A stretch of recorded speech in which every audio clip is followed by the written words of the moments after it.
There are a ton of needs on our high school campuses that face our students today. And one thing that we've experienced a bunch is the need for faithful women of God to counsel, to mentor, and to shape the young women we see on our high school campuses.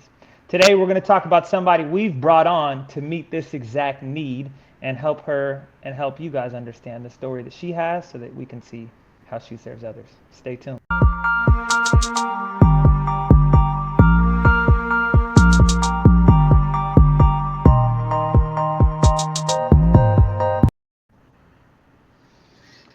What's up, everyone? Welcome back to our show where we get to sit here and talk with you guys about our organization, Urban Youth Excel, with my friend Anthony and with our new friend Crystal, which we'll bring on in a minute.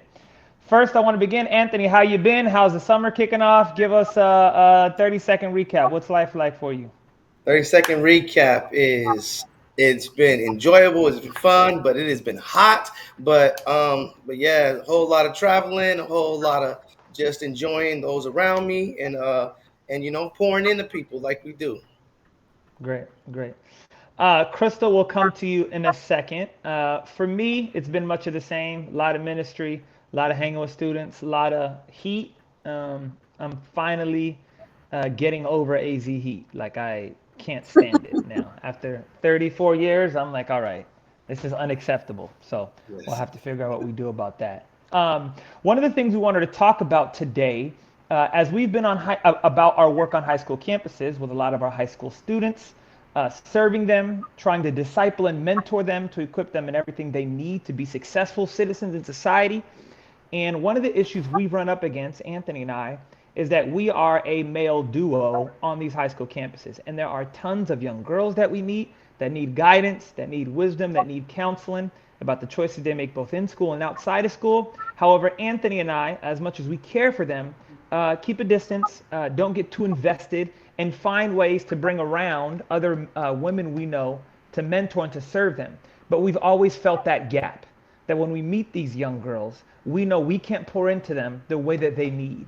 So the last few years, we've experienced great friendships with some of these young girls on these high school campuses, but we've also felt a great need in that our organization hasn't been able to provide for them in the way that we've been able to provide for young boys. So these last few months, we've been looking around for folks to hire. I think it's somewhat difficult in our line of work because we need somebody who's not only kid friendly, we also need somebody who has experience in ministry. We also need somebody who's prepared to deal with the messiness of kids' lives. We also need somebody who's confident in their own walk of God so that they could share it with others. There's just so many needs that this job has, that this job requires, that it doesn't make it easy to hire folks. And so in this process, we've interviewed a few different people. And then we found our friend who's a great woman of God, been loving Jesus for a long time, has children of her own, has mentored dozens of young men and women in the faith. And we've hired her on to meet that need for us. So, everybody, welcome Crystal. Woo. Glad Yeah. to have you, fam. It's been great to work with you these last couple weeks across the summer so far. So, I thought during this podcast, or this, I'm sorry, this recording, we'd get a chance to chat a little bit about who you are, about your experiences here in the Valley, being a native resident of Phoenix, Arizona, your whole life, and talk about your journey with God, with life, with friends. And I think it'll help our viewers understand why you're so well suited for the task. So, Crystal, give us a little intro. What was it like growing up for you here in the Valley? What was your life like, childhood, and your experience of Jesus or religion, whatever that looked like for you? Yes. Well, thank you again for I think bringing you're me on on. mute, Crystal.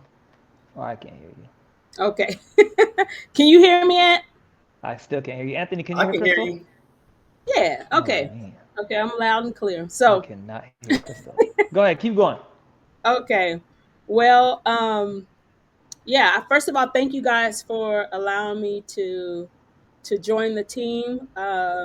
Hearing about UIE for about a year now, and the onboarding process has been great. So I'm excited about the work that you guys are doing, especially in this climate where a lot of our youth and yeah, just they don't go to church. They're either none or done. So I think this is just an exciting time. So thank y'all for that. Yes, I am a native of Phoenix, Arizona. So that heat that we talked about, whoo! I won't give too much of my information, but I was born in the 70s. So I've seen a lot of transition. I've seen the landscape change in Arizona. Um, and my family, I'm actually second gen of Arizona. My grandparents were not born here, but my both of my parents were native. So second gen, that's very rare in Arizona. My father is a pastor, so I'm a PK. Grew up around ministry, just orbited around ministry all my life. Grew up on the west side too. I went to Trevor Brown, so I'm excited about the Trevor Brown connects and just being around individuals in that area because those are my stomping grounds. And yeah, so like I said before, I've grew up in church and did a lot of ministry that way. Sang in a singing group that allowed me to travel around the world with a with Eddie James. If any of you guys know who that is, and yeah, it's just been a growing. It's just been a yeah, it's been a challenge, but yet it has been a beautiful journey with me and the Lord. It hasn't been one that is like linear. God, I've seen God's fingerprints in His hand on me the entire time, but there's been some things that I've talked to you guys about as far as like my um, just understanding the gospel at a younger age, wanting God, but then not really understanding what that meant. And so I think this is just a really great time to be in young people's lives to be able to see that. You see that beautiful, yeah, and I love that. And see, and and you're mentioning with the young lives and being second generation Arizonian, Mm-hmm. and but The also meat. with that, and you said when you were younger, kind of go back to a time when you kind of started walking with the Lord. You know, when that time happened, what happened, what kind of just moved you into that direction. Yeah. So I know this might sound a little, I've shared this story with you guys before, but it might sound a little strange, but I do believe, God does miraculous things when He's calling us to Him. And so I remember I was at a youth group and I was about 15 or 16. We were preparing for Christmas, and there was this song that we were singing just in rehearsal, and the Spirit of God really hit that room. Um, but at that time, up until that time, I was still kind of, questioning, like, okay, is God real? Like, I don't know. I think this might be fake, and I'm having these thoughts, but I would never dare to say that out loud. Like, there's no way you say that as a PK, growing up in church, especially my background. So I never said it to anybody. It was just something that I internally wrestled with, and the Spirit of God hits in this room. Right, there's probably about 20, 30 kids in this room, and I'm seeing like them weeping. I'm seeing people like praising God, and I'm thinking in my mind like, okay, this is fake. This is fake. Like, I don't think God is real. And at that moment when I had that thought, there was a young girl whose background is, I won't get into her background. She comes up to me and she's like shaking, almost like just trembling, and she said, "God says I'm real. God says I'm real." And I, Wow. like I said, I never said it out loud, never, but it was almost like God disrupted this woman to get that message to me. And from that moment, like I was like, okay, I can never doubt God's existence. God is real. Like there's no doubt about that.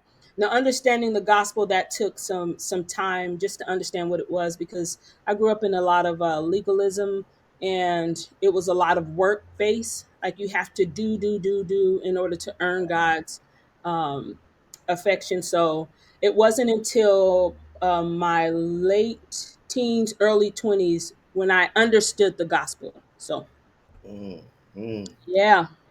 Yeah, and I can definitely understand that vibe of that just work, work, work, work, work. We got to get it all done. There's few of us anyway, so we just got to make sure we get as much done as possible, as fast as possible, and Mm, try to reach as many people as possible. you know. Let me say something here about our students, Crystal, which is why I'm really glad you shared that. Is I feel like a lot of the students that we meet from various different religious backgrounds, hmm. there is this going assumption that I have to perform, I Yes. have to strive, I have to earn, because Right. that's what I do in my own family. Yeah.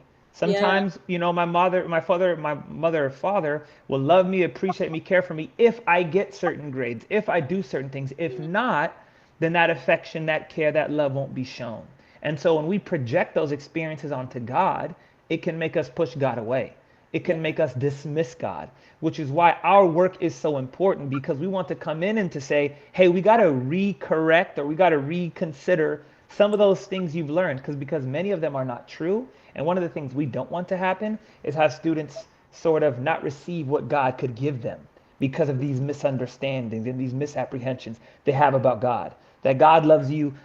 We don't want you to ever get an F, but regardless of what your grades are, you're no less precious in God's sight. Regardless of the trouble you find yourself in, you're no less precious and valuable in God's sight. And we want to be the hands and feet of God to show that to these students, Yeah. to impact them. I can think of some students this past year who got in some legal trouble. Some of them Mm, were facing a long time in court, and they would tell us it feels like our friends, even some of our own family, abandon us when we wow. find ourselves in these tough spots. And we sometimes wonder if that's what our family and loved ones do. Is this not what God does? Mm, Convince me that God doesn't do to me what my family and friends do. And so when we show up at court cases, when we write letters of character to judges saying this is a great student and a great kid who just messed up at one moment, we're able to not only show up in their lives, but to convince them that maybe you haven't met God, you mm. haven't met Jesus um, the way that you think you have. So, Crystal, when you go from that moment in your life where it was kind of works, it was it was earning it, and then you kind of actually receive His love and grace. Yeah. Tell us how ministry, family, friends, how it has looked like from that point up until the present day, and tell us, yeah, how do you consider that now? Yeah. Well, first off, it looks like um, the way that I can explain it is like receiving an expensive gift, one that you cherish, but you want to share it with everybody. It's like this newfound information that everybody needs to know. Like, hey, just based off of you being made in the image of God, God loves you, and He doesn't need anything from you. Like He doesn't. It's not something that He needs, but He wants a relationship with you. What He's done is freely given to you. There's nothing that you can do. There's nothing that you can say that would remove that. That would make Him take that away from you. So it's like that special gift. So it, yeah, I think entering these conversations with different people, it's that's kind of been what it's been like for me as far as ministry goes. um we went into ministry pretty early, um and I would say maybe about 4 or 5 years after me really understanding the gospel. Then I went to Arizona Christian University to kind of get some more, teaching and training on um, biblical studies. And yeah, just went into ministry in that way. I served at a church for about 11 or 12 years in leadership role. And like I said, continually having these conversations and talking to people who thought they understood what the gospel was, but really didn't really know what it meant. And that has kind of been like my work since Right. then. I worked at another organization where I would meet with young families who lost their kids and having conversations with young families about God, and did that for a little bit. Then worked at Phoenix Christian High School for a little bit, and then worked at neighborhood ministry. So I feel like my life has Nice. been this just open access to what God has brought me through, and then also entering other people's lives and then figuring out ways and how we see where people kind of have a distorted understanding of who God is. And so I hope that makes sense. But yeah, that's kind No. of it. Wherever place I'm at, I feel like that's a gift that needs to be shared. Great. Mm, That makes a mm. ton of sense. And before we get to you jumping on with UIE, can you think Hmm. of a moment, Crystal, in those, you said leading leadership in Yep. ministry, neighborhood, is there a student that comes to Mm. mind, a particular person where you were like, here is a gal or a guy Yeah. that I really had to get in there, get in the dirt, get in the mud with them, and I was really able to love them and direct them and sort of show them Christ and have that impact their life? Can you think of a story or a student? Yeah. I mean, there's so many, but I think I shared. This is one of my favorites because she's still in my life now. She started out as one of the leaders, like when I was working at an organization. She was a self-proclaimed, like she let everybody know, I'm an atheist. I don't believe this. Okay, I'm like, all right, bet. She did. She assisted me in a lot of ways. And she seen me walk through some really tough times, but like I said, having conversations, obviously God is going to come up. My faith is always going to come up in the sense of how I was drawn to God, and how God kind of rescued me.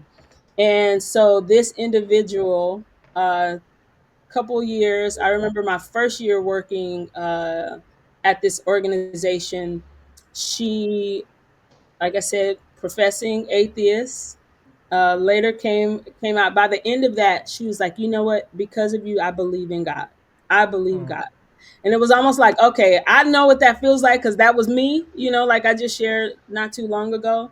And she's one person that I'm still mentoring, that is still involved in my life. And yeah, that was 6 years ago or so. Nice. So just to see that transition and to see God actively working, and so which is a miracle in itself. To see someone's faith, someone come to God is just miraculous. But yeah, but that's just Yeah. one. Yeah, of course. And I know there's a ton.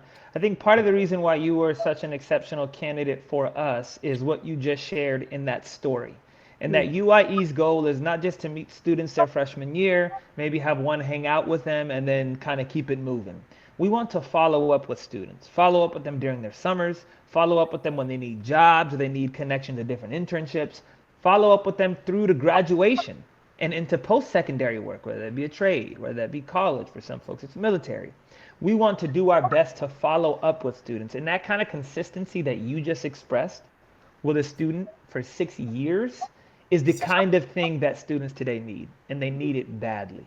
So moving over to UYE, you've gotten a little bit of a taste of the work that we've done over the summer Yep. of mentoring inner city high school students in every area of life, spiritually, emotionally, physically, civically. And how do you kind of see yourself sort of engaging with the organization so far with our vision? What's just been your experience these last couple of weeks with UYE and with our students? Yeah, it's just been really beautiful. I'll say, I think the most encouraging thing that I've seen and witnessed is the relational capital that you guys have. It's one thing to say that you know these students, but the response in your interaction with these Yeah. students and how they like seek you out, that has been like the biggest gift I think I've seen, because it shows me that you guys really are involved with these young people's lives. And so it's been beautiful to see, um, yeah, the work that you guys are already doing. It's exciting. Yeah, but like I said, I think that is probably the most encouraging thing, is to see you all, um, in your interaction with these kids who love y'all. So it's great. Yeah, you guys are doing something right. Right. Yeah. And yeah, I got a question for you too. Yep. In terms of that, because it, as you said, you see us with us interacting with the kids and having that involvement. When has there been a time over these last couple of weeks, because it's a good opportunity, especially with like some of the Yeah. summer programs, things like that, where you've had an opportunity where you got to interact with some of our UIE students, and kind of like what kind of happened within that situation?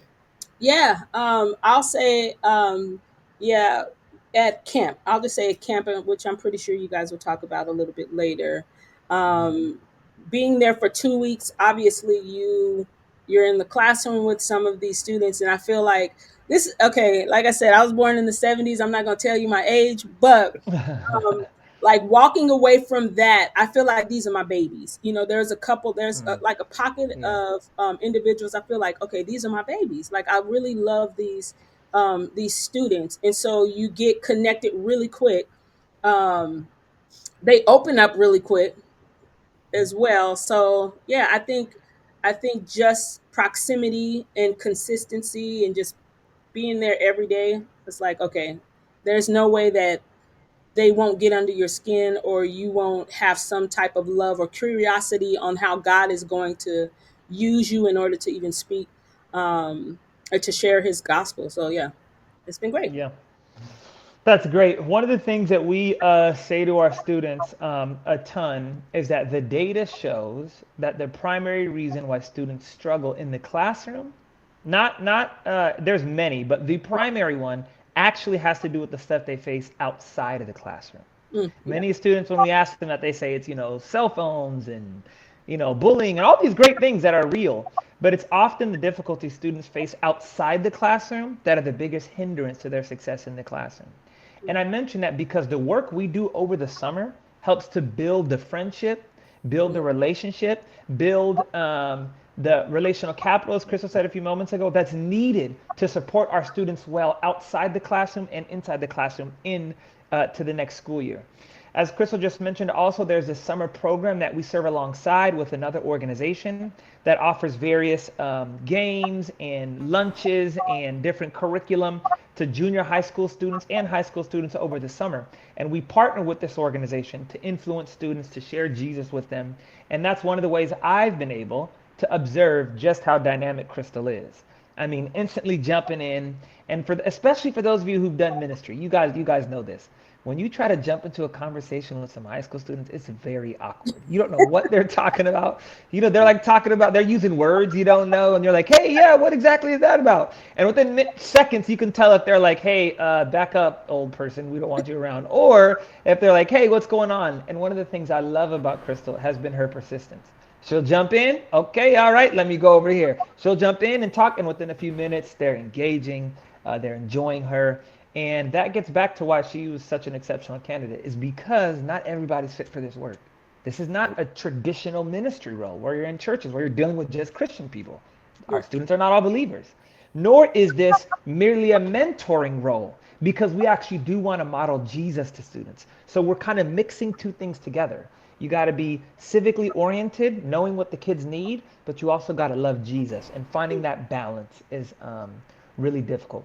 As we get ready to head to a close, Anthony, is there anything that you've just observed in Crystal these last few weeks you've got to serve with her that can kind of give our audience another angle about who she is, about how dynamic she is, and about how much of a blessing she is to us and our students? Yes, I'm definitely glad to have the opportunity to go ahead and speak on Miss Crystal, because we've done a few things together where, well, one is that there's two things I want to address.